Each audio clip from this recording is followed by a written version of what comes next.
Miss ko kayo mga kababayan.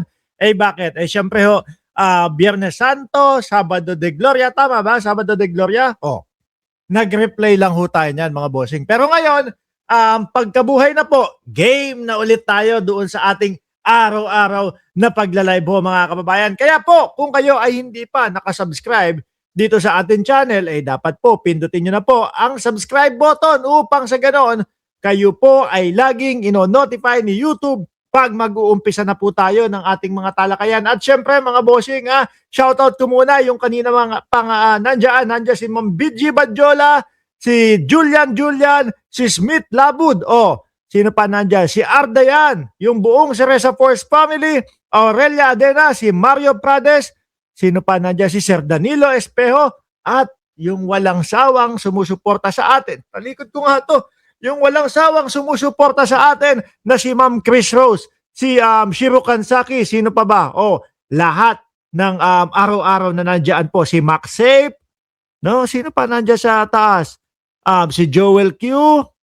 Basta, maraming salamat po sa inyo. Ngayon no, mga kababayan, umpisahan lang natin. Maikli lang ho ito, no? Tignan nyo po, mga bossing, no? Umpisahan natin ng magandang balita. Umpisahan natin nung positibo. At eto nga ho, mga kababayan, di ba? Si Marge, nandyan na din ng Cereza Force. Eto nga po, mga bossing, masaya yung mga kapwa natin Pilipino. Bakit? Dahil din po sa pakikipag-ugnayan, positibong pakikipag-usap ng ating gobyerno, mga boss chief amo sir. Ano po itong balita na ito? Iiyak dito mga DDS ha? Magagalit dito mga DDS.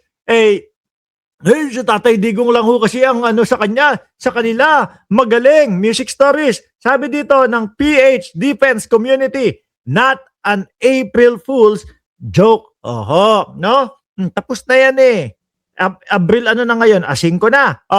On April 1st, Philippine flag and manned oil tanker are now passing through the Strait of Hormuz on the narrow sea passage of the Persian Gulf. Alam niyo po, nung nakikipagbalik-taktakan at nakikipag-usap ang gobyerno natin, mga bossing, doon po sa Iran, kung ano-ano sinasabi nung mga DDS, di ba, di reels?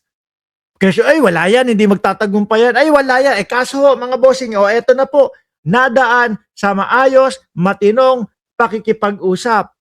Iyakan muna, mga DDS. Kasi naman itong mga ito, imbis na po makatulong, imbis na po makahatak para sa gobyerno natin, no? Wala. Ang gagawin lang po, puro paninira. Ang gagawin lang po, walang kamatayang pagpe-fake news. Ayan. Positibo ang nangyayari. Ayaw ho nila niyan. No? Eto mga DDS, real talk lang ho, nakikita ko doon sa mga DDS, di bali na ho na bumagsak ang ating bansa. Di bali na po na tayo ay magmukhang kawawa. Basta ang gusto lang nila, maiupo po yung mga Duterte. Tama, di ba? Gusto nila, ano gusto nila? Bumagsak si Pangulong Bongbong Marcos. Masira si Pangulong Bongbong Marcos. Basta maiupo lang po yung mga Duterte na idol nila. Nakita nyo naman po, katakot-takot na ganda ng mga proyekto at katakot-takot na hirap at pagod ang ginagawa ng ating presidente. Pero sila ano po ang ginagawa? Patuloy po ang kanilang paninira kay Presidente Marcos. Tuloy ko ha. Hours after the Marcos administration through the Department of Foreign Affairs read negotiation the safe passage of all Philippines, all Philippine bound flag and man oil tanker and cargo vessel on the narrow of sea passage bordering Iran known as the Strait of Hormuz and is located in Persian Gulf. There are over 40 countries that are currently negotiating with Iran for safe passage. Biruin mo, sa Pilipinas, okay, rekta, sige daan kayo. Di po ba? Hindi kasi nadadaan po doon sa paangas-angas. Hindi po nadadaan doon sa payabang-yabang ng mga DDS. Hindi ho pwede dyan yung kagaya ng estilo ng Vice Presidente. Sige, padala tayo ng eroplano. Samantalang sasalubungin sila ng mga drone, sasalubungin sila ng mga missile. Hindi po. May tamang timing, may tamang oras para maging safe at ligtas po lahat mga kababayan. O ngayon, rekta na po tayo mga bossing. Dumito muna tayo kay Vice Presidente Inday Sara Duterte. Makinig kayo mga DDS, ha? Sabi ni Sir Archie Beroya, magaling sa diplomasya si President Marcos. Totoo naman po yan. Opo. Tsaka yung yung tipong talagang hahanap ng tamang oras para walang mapahamak na kapwa natin Pilipino. Di po ba? Hindi ho pwede dito yung style na bara-bara ng mga kagaya ng mga Duterte. O eto po, mga bossing. Bawal tumawa dito, ha?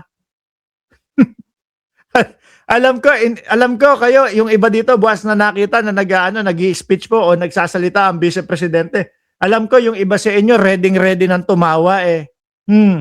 Ulitin ko ha, walang tatawa. Ha?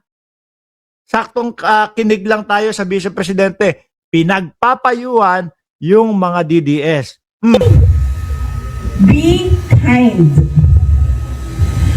Huwag kayong sumali sa pang-aap. ang aga naman ito. 6 na minuto pa lang. 6 na minuto lang akong naka-live pa lang. Oh, bot you. Bumalik na naman yung mga grupo ng bot Nemo. Diyan na naman kayo. Okay, sige, pakinggan natin. Yung Vice Presidente, may payo sa inyo ha. Pakinggan niyo mga DDS. Oh. Be kind. Be kind daw. Tapos sasabihin niyo ako, bot Nemo. Alam nyo, hindi ko alam kung bakit nyo ginagamit sa akin yung mga ganyang bot Nemo ninyo. Hindi kami nasasaktan. Hindi ko nga alam kung ano ibig sabihin yan eh. Bot Nemo. Oh. Ulit-ulit ginagawa nyo ginagawa nyo Davao ang buong Pilipinas eh. Ginagawa nyo Davaoen nyo ang buong Pilipino eh. Nakita ko lang tawa mo MR Lam na di si Chucky Girl. Oh, game. Para sa mga DDS daw, be kind.